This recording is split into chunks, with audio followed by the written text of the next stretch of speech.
Have you ever wondered what kind of fortune sits behind the Kleenex brand? Hi everyone, Ken here. Today we're heading over to Redlands, California to uncover the mansion of the co-founder of Kimberly Clark. Hit that subscribe button and let's explore this house.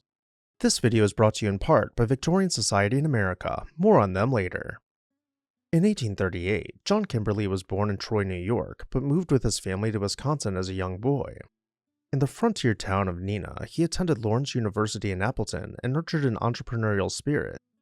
That spirit bore fruit in 1872 when John teamed up with three partners to launch a small paper milling firm, an enterprise that would grow into the Kimberly Clark Corporation.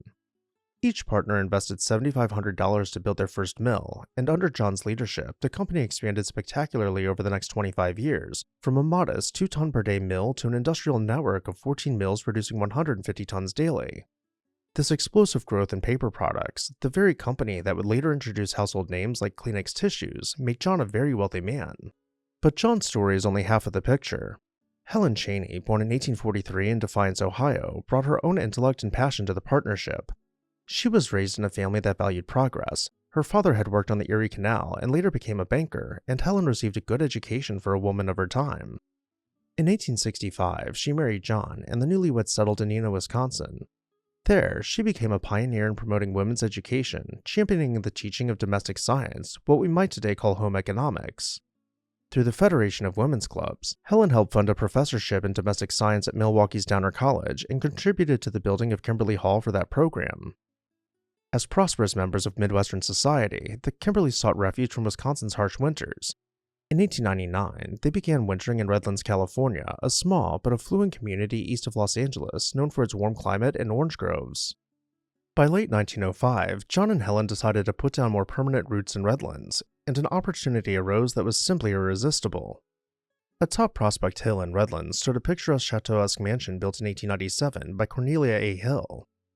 The 7,000 square foot home, though grand, was considered a petit chateau. John and Helen purchased this hilltop property in 1905, acquiring not just Hill's storybook home, but also the surrounding grounds of orchards and gardens. They christened their new California abode Kimberly Crest. With this, the stage was set. A Gilded Age power couple had arrived in Redlands, ready to make this magical place their own. The original architects, Oliver Perry Dennis and Lyman Farwell, were a Los Angeles firm who had crafted Cornelia Hill's dream home to evoke European elegance. With its creamy exterior, conical turret, and arched windows, Kimberly Crest looked every bit a romantic castle transplanted to California. Before we head inside, a quick word about the sponsor of today's video, Victorian Society in America. Are you captivated by historic architecture? Want to explore, learn, and dive even deeper into the past? With the Victorian Society in America, you'll have the chance to travel to American cities and tour stunning 19th century buildings. Pursue learning through internationally acclaimed summer programs in American cities and abroad, including Chicago, Newport, and London to name a few. Additionally, members will enjoy a free subscription to 19th Century, the semi-annual publication packed with articles on art, architecture, preservation awards, and book reviews. Visit the website below in the video description and become part of the Victorian Society in America today. Thank you, Victorian Society in America, for sponsoring today's video. Now back to our tour. Inside, the home featured fine woodwork, patterned wallpapers, and stained glass typical of the Victorian era. The first floor alone held 10 rooms, including a library, parlor, grand main hall, dining room, and even a charming flower porch for arranging blossoms, all intended for greeting and entertaining guests in style. A carved wooden staircase swept visitors to the second floor family quarters, where bedrooms opened onto a mezzanine and a glass-enclosed conservatory caught the sunlight. Although intimate compared to the baronial castles of Europe, the mansion exuded Gilded Age luxury on a comfortable scale. It was the grounds of Kimberly Crest, however, that truly set it apart and reflected Helen Kimberly's artistic touch. Upon purchasing the property, John and Helen expanded the estate, acquiring additional hillside land to ensure privacy and grandeur. Helen, who had long loved horticulture and beautiful landscapes, envisioned transforming the rugged hilltop into an Italian Renaissance-style garden reminiscent of those she might have seen abroad. Fortunately, the Kimberleys had expert help close at hand. Their son-in-law, G. Edwin Bergstrom, was not only family, but also a talented architect.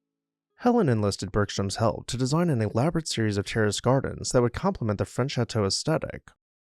Over the next few years, the estate became a canvas for European-inspired landscaping. By 1909, the new gardens were complete, and they were nothing short of enchanting. The Kimberly Crest Gardens unfolded in formal terraces down the hillside, each level offering its own delights.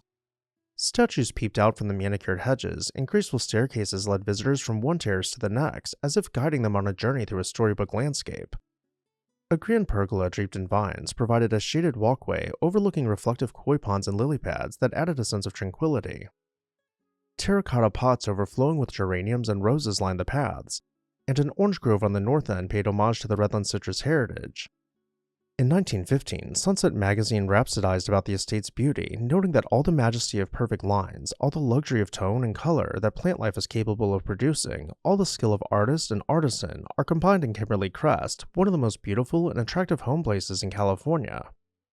This praise captured how seamlessly the house and garden meshed, the refined architecture and the lush landscape enhanced one another. As idyllic as life at Kimberly Crest was, time marches on. John continued to helm Kimberly Clark as its president well into his golden years. In fact, he remained president of the company until 1928, by which time he was 89 years old and living full-time in Redlands. That year, he passed away at home in Kimberly Crest, closing the chapter on a life of remarkable achievement.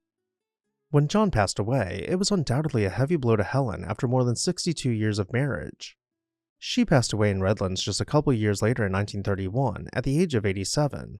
With her death, an era truly came to an end. The couple's youngest daughter, Mary, inherited Kimberly Crest.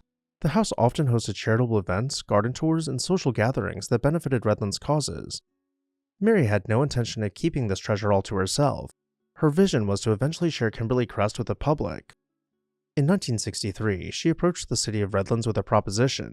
If the city and its citizens could raise the funds to purchase the 39 acres of land adjacent to Kimberly Crest, she would donate her home to the people of Redlands. This challenge inspired a flurry of fundraising in the community, and sure enough, the goal was met. By 1968, the city secured the Prospect Parkland, and true to her word, Mary prepared to hand over Kimberly Crest. When she passed away in 1979, at the age of 98, she bequeathed Kimberly Crest to the people of Redlands, entrusting its care to a nonprofit organization so that the estate would be maintained and shared with future generations. And by 1981, the lovingly preserved mansion opened its doors as a house museum. Today, Kimberly Crest House and Gardens thrives as a living piece of history. Operated by the Kimberly Shirk Association, the estate welcomes thousands of visitors each year. People come to stroll the Italian gardens, where koi still swim lazily in the ponds and seasonal flowers bloom just as Helen Kimberly once arranged. The mansion itself is a museum, its rooms kept much as they were in the Kimberly days.